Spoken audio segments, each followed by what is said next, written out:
we just watched Bennywise perform for us a beautiful song, a whole bunch of songs which were amazing. I'm gonna ask you a few questions about music and everything. So, what is your understanding of music in Nigeria? In Nigeria?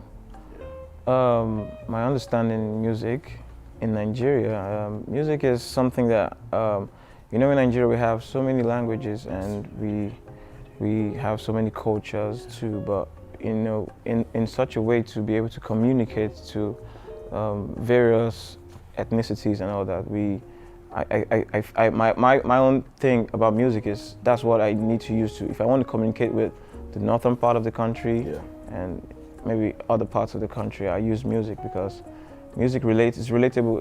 It's more like music speaks more than words, And I may sing something in another language, but someone who doesn't even understand it can just hear it and maybe just get the vibe and I feel happy, you know what I'm saying? In terms of big influences in Nigerian music, what are the big influences in Nigerian music? Big influences in Nigerian music. Not yours, just in Nigeria as a whole. Okay, in Nigeria as a whole, not mine. Personally. Yeah, not yours. Okay, big influences.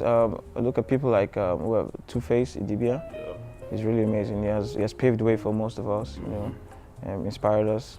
I look at Davido, Wizkid, Frank Edwards. There are lots of them I could mention. Yeah. Okay. In terms of conflicts in Nigeria, have there been any conflicts in Nigeria that had a knock effect in music? Yes, there have been so many conflicts in Nigeria. Nigeria is a very blessed country with so many resources, but we discovered that most times they're not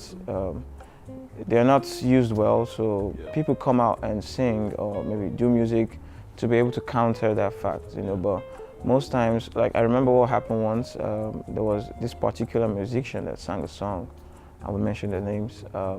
He did a song because of the way the government was at that moment. But I think at that point he was arrested or something because of how the music went through. And if you can, let me just mention this person's name, Fela.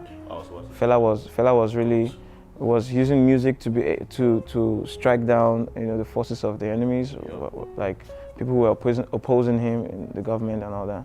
So music has been so far the best tool that Nigerian artists or actors or whatever use to communicate and share like the problems and everything.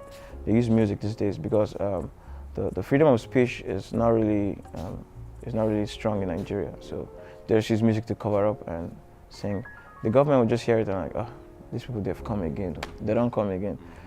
But the information will be passed. That's the most important thing.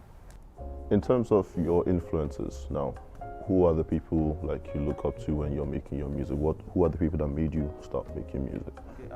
I have so many influences. Just mention a few. Because I'm also a music producer. Okay. So Timbaland was one of the people who inspired me growing up. I listened to most of his productions and I know that. Yeah. And Fred Hammond was kind of me, Dietrich Haddon. Those are like Christian musicians. And some other R&B musicians like Tank, he was really good. And B2K and the rest of it, yeah. So amazing. And I also listen to rap music too, so yeah, Snoop Dogg and the rest, Bone Thugs and how many of those people, those were the people I was listening to growing up, Cross Movement and the rest of it. So those people inspired me to come up with my own style of music. Okay. When did you know that music was something you wanted to get into? Well, since my primary school, I've known for the fact that I liked music, and sometimes in school, like, we had this music class and we had flutes and drums, so I played the flute then, but I don't know how to play it anymore, so we just play the flute and some people hitting the drums and we just be composing songs. I remember that time Cisco did a song, Thong Song, so we just pa pa pa pa da da da da da da da. Is that how it goes? Oh yeah. So we're just doing all that, and so I knew I had something to offer in music, but then I didn't know that I would want to go into music. So prior to finishing my high school, I discovered that I like music. I like writing songs, So I, went to the studio once and I met this friend of mine. So he was like, he's going to teach me how to produce, because I had the had the sounds in my head. Like sometimes you sing a song for me, I just start memorizing, start playing the piano in my head and the guitar and the rest. I had to even learn the guitar because of it, you know. So, you know, from that point in my life, I said, okay, I want to do this full time. You know, I want to invest myself in the music. So that's how I found myself. Yeah. If someone is to ask you to describe the kind of music like you do, like you have to like describe your sound, could you? Yeah. I would say I do the urban contemporary music. Okay. Urban contemporary music. I add the spice of the gospel into my music. Yeah. Now, why I say the gospel is because I'm here to elevate people, all right, in hope, to give people hope. You know what I'm saying? You know, sometimes, you know, in life we go through stuffs. You know, I go through stuffs too. So man, we just have to encourage ourselves in the best way we could do it. So I bring the hope message to everyone. You know, basically. Obviously, as a musician, you have come across like problems.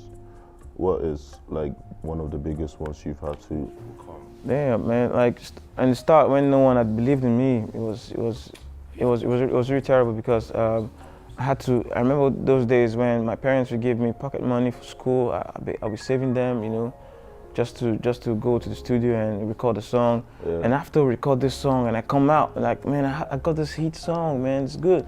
They listen to my songs and like, okay.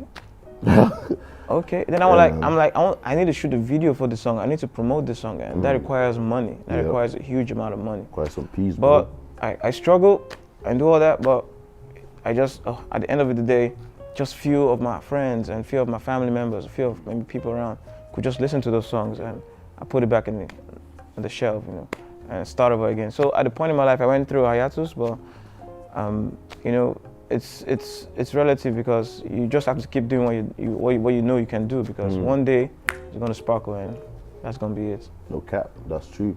Last question, in terms of like the artists you would love to work with, do you have anyone that you're like, yes, this is the guy that, or woman or artists in general? Yeah, there's one artist I really like so much in the UK, James Arthur.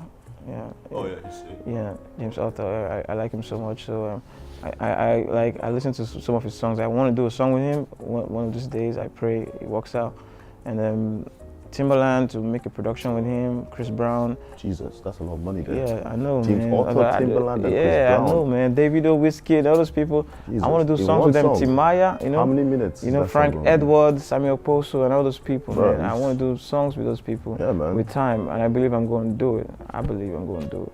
I believe in you still. Yeah, Burna Boy, all those people, they're just amazing. There's people, these are people I want to really work with. And shout out to Burna Boy. I'm inspired by them, yeah. Shout out to Burna Boy, shout out to you, Bennywise. Yeah. Thank you for coming through. My For pleasure. gracing us with your performance. It was great, amazing, and I believe that one day you will get there. Shout out to you. It's a f***ing rap. Yeah. Go.